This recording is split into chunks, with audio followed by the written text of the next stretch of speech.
Hi guys, welcome back to my channel. It's your girl Keme Amechi. How you guys doing? How is life with you? I'm fine. It's the month of December and I remembered one testimony. Like I have one major testimony in my life. I know there are plenty, but there's one that I don't know how to get it off my mind. So I said let me share with you people today. Okay? Please, if you've not subscribed to this channel, but subscribe. Thank you. Like and share my videos. Okay, you don't know who this might be helping. So I think this was 2018, 2019, thereabouts. I think it's 2018, December 2018. Like I can't remember the exact day. So I went for Tuesday service. I attend Dominion City Church here in Port Harcourt. So I went for one Tuesday service. Usually close somehow late, let's say 8 9. This particular day, I was alone. I wasn't with my husband. My husband was on call, so he didn't come with me. So I had boarded a taxi.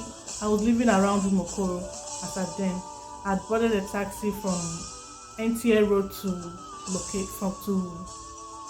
Rumokuta. From Rumokuta, I'm supposed to take another taxi going to Rumokoro. So at Rumokuta, there was no taxis. You know when you have more passengers and taxis available, so there was no taxi this particular evening, and any taxi that will come, people will rush, and I don't know how to rush, so somehow cars kept coming and people were rushing for it, and I was still standing there. I wasn't able to get one. Next thing, one car came in front of me and people ran in. The people that ran in, there was like a chance left. I was the last person to enter. No, I wasn't the last person to enter. I had entered just before the next person. So there was a passenger there. I was in the middle. There was another passenger at the end, and this car was filled, like it's full now. The left around MCC, and people that will flow with this juice now. People are staying in records or know this area. So I'm sorry if you really can't flow, but just listen. Don't worry. You get where I'm going to. So around MCC, somebody came down. Okay, before at Rimibo, somebody came down. That's the guy that was sitting beside me. That one came down. But after Rimibo, some other person came down. A lady that was in front, she came down too. So we got towards MCC. There's no light on the street. There was no the light. The street lights were a bit dim. So at MCC, this guy came down. He was trying to pay. He brought out money and was giving the driver. Within few minutes, I don't know how the person that was paying immediately opened the back door with a gun to my face, to my head. Then the person that was beside me had grabbed me by my neck and pushed me down. So like I was stuffed down on the car, and then this other one was with a gun on my head. I said, Jesus, like, that was the first thing that came out from my mouth. Like, shut up, if you shout, we'll kill you.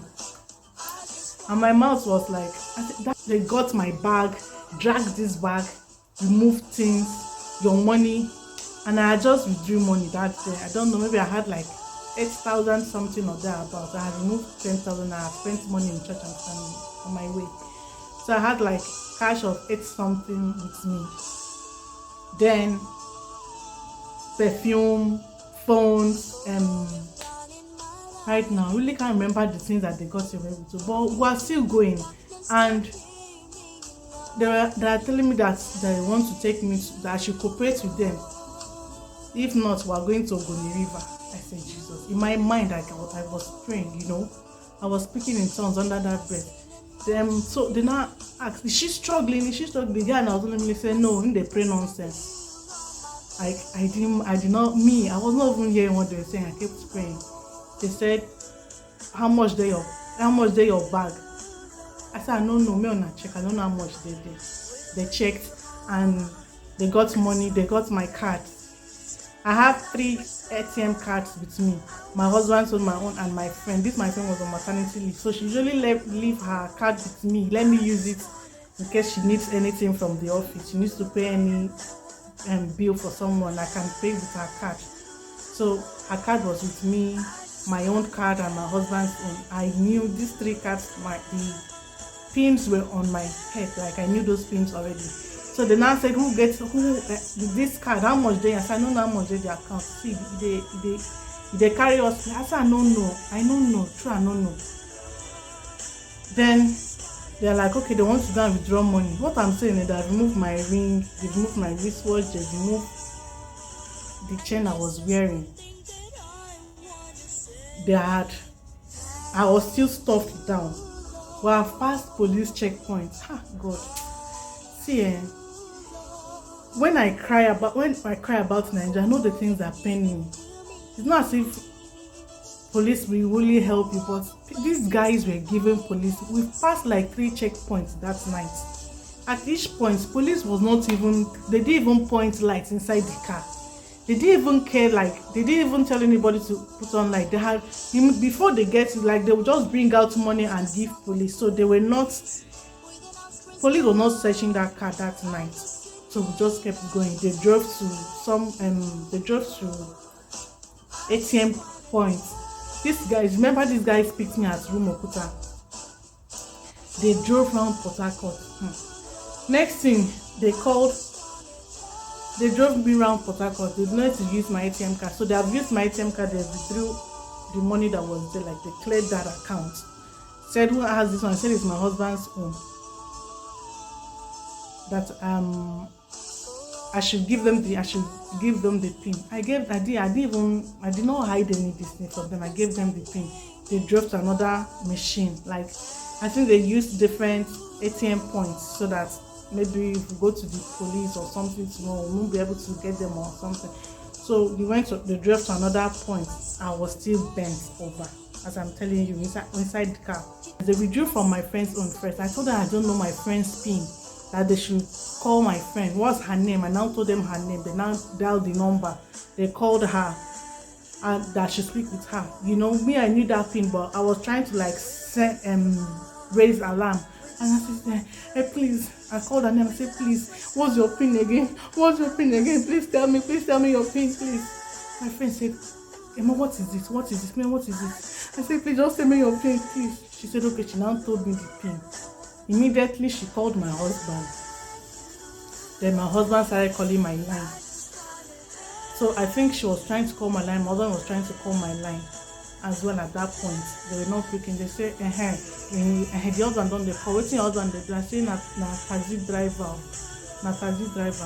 They say, Ingo spend money today now. Ingo spend money today.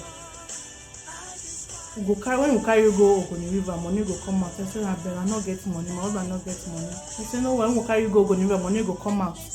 At this point, I don't know. I wasn't scared again because somehow in my spirit, I just knew that they are after money. I had that conviction that they were just after money. But I was just praying, God, let these people not take me to Elele and go and dump me at Elele. I've never been to Elele. I don't know how to find my way back to Port Harcourt this night. I think that was the only prayer that I made. Like, they shouldn't take me to somewhere that I don't know. They withdrew the money from my friend's account. They withdrew the money from my husband's account. Like, they emptied that account that night. Took my phone, took my necklace, my wristwatch, my rings. And they took me to one street. That place was so dark.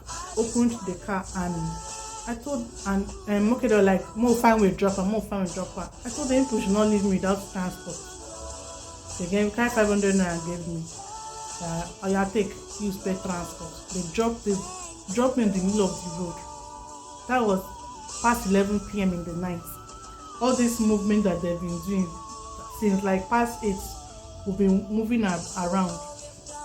And then people know that my husband even left the hospital. He was on call. He even left the hospital that night and was going about Port Harcourt. He was like, because he said let him go to where they withdrew. He got the alert he got. It was around Garrison. So he said let him stay at Garrison. He went to meet the police people. They told him what happened. He said he saw some police people there and told them what happened. They said we've not seen anything like that.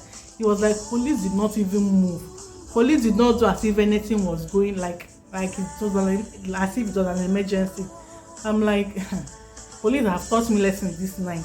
Like, that night was a very terrible night for me. Eventually, they dropped me at one lonely street. By the time I was asking persons around, I saw like I was walking down the street that night. I saw a lady. I asked, where is this? She said it's inside Obuna Bali. Me, I've not even been to Obuna Bali before. I think at that point of my life, the fathers have gone around that house in the garrison. After that, I go back to wherever I was going to. And now ask the person, please, how can I access a bar road from here? The woman said, you want to go a bar road? They go inside. Go back like this. So she now directed me. Actually, I was going like opposite direction. So thank God I saw her. I now went back to a bar road. From a bar road, I was able to get a taxi. To even enter taxi that night, I was standing on the road shivering like a chicken. I was shivering like a fowl on the road. And it's like, if I enter now, will I enter another? Like I said, whatever is going to happen, is this 500 naira that we are going to take? So I just entered the next car that was going. That was how I got back to my house. What I'm telling you, my land, I've got my landlady and my landlord were like only two in the compound that time, just we the tenants and then my landlady. They were already panicking. Everybody was on the road outside waiting for me to come back. I was just immediately I got home. It's as if all the cry that I've been holding in since. I cried.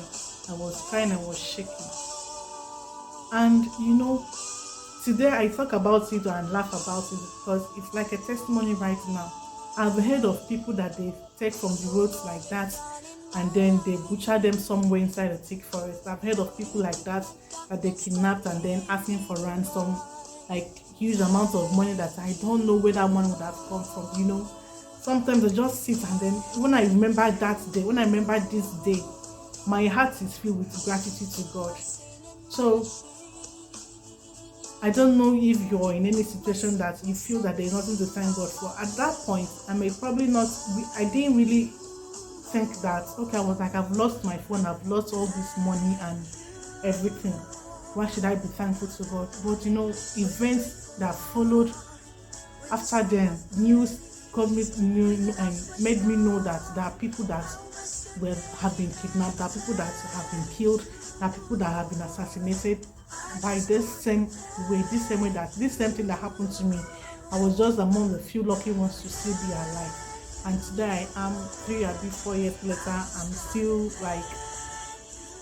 alive. I'm thanking God for what happened that night, that they didn't kill me, they did not ask for ransom, like they just took the money that they had saw that day.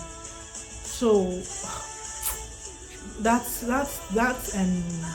that night have left something inside me, like should be people call it post-traumatic stress disorder. Yes, there is how if I enter a taxi now and I feel the slightest thing, because that night I felt like I wasn't in the right place, like when that feeling just comes. But I told you the situation of things, there were no cars, I was just lucky to get this one. That's why I didn't come down. But right now, even if I have to check, like even if that's the last car, and if I feel the slightest thing, let it even be a lie, say I'm coming down. Sometimes if I'm going with somebody, immediately the first person comes down, if I sense any kind of movement in the car, my dear, I'm paying the driver time, my dad will never reach. I say, no worry, I forget something, I will pay you and come down. Let us, I don't want this thing to happen to anybody, because that night has left something in me that I don't know how. Sometimes I'm stranded. Like the last morning I said, instead of me to enter taxi, I'm entering both. I cannot even move out in the night.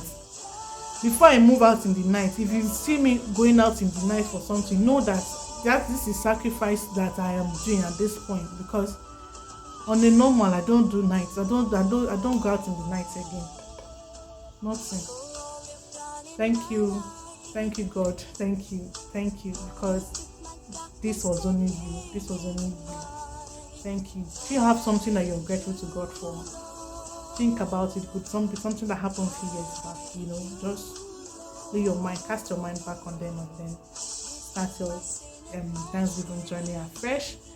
Start thanking God. There's so many things. This is just one of them. So I'm going to be giving you more testimonies on this channel as well. Thank you for watching. Please subscribe, okay? Love you. See you on my next video. Bye.